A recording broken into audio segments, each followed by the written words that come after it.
Yan guys, magandang hapon sa inyo guys.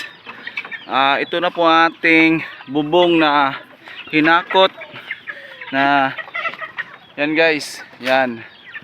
Bale 150 ito ating hinakot guys, pero kulang pa ang 150 pieces. Bale ating binili ay 300 pieces.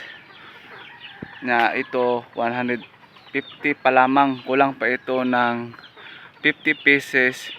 Yung 50 pieces guys, gagawa pa lang ni Ate Susan Grabador dito sa amin. Shout out dyan ni Ate Susan Grabador na gumawa nito aming bubong nga gawa sa dahon ng niyog o nipa. Yan, para ito sa aming munting payag guys, para yung paligid natin, ito ang ibubong sa ating munting payag, para ang paligid natin ay sa sobrang init, siya ay malamig ang ating bahay kubo. Yan, ito na ating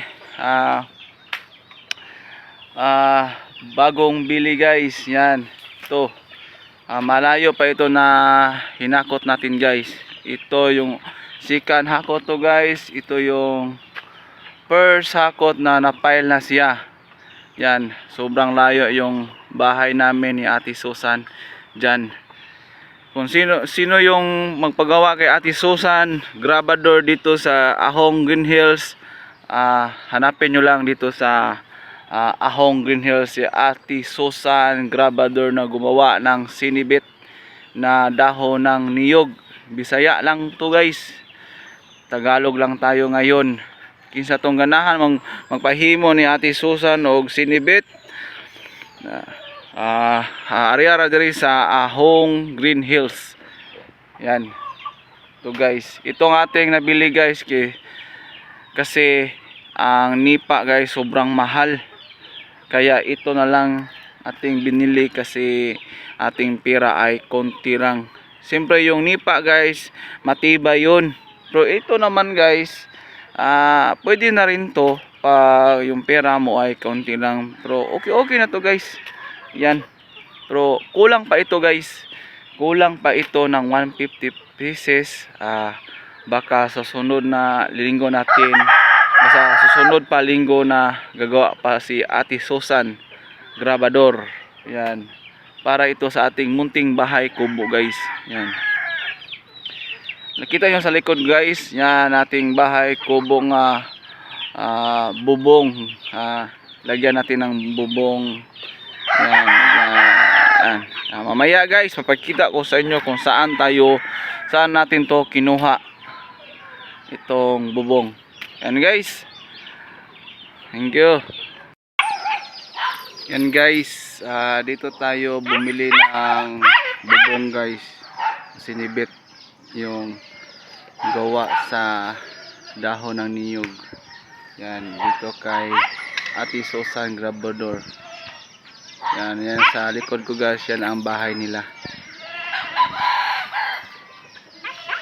Dyan natin nilagay yung ating bubong guys, ating sports car. Yan.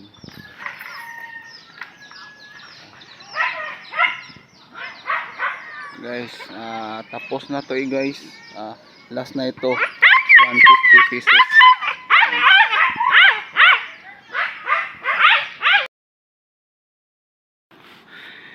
Yan guys, last na to guys ang ating hinakot na sinibit. Mag-alas 6 ng gabi guys, pero may liwanag pa rin. Yan, nandito tayo sa tuktok ng mungga, sa bundok guys. Yan ang dagat dyan guys. Yan, ito ang ating 150 na to, third hakot. Yan ating rakal. Yan, nilubos na natin para hindi na tayo babalik pa. Yan, mataas-taas pa ang ating pupuntahan doon sa bahay, malayo pa, magdidilim na.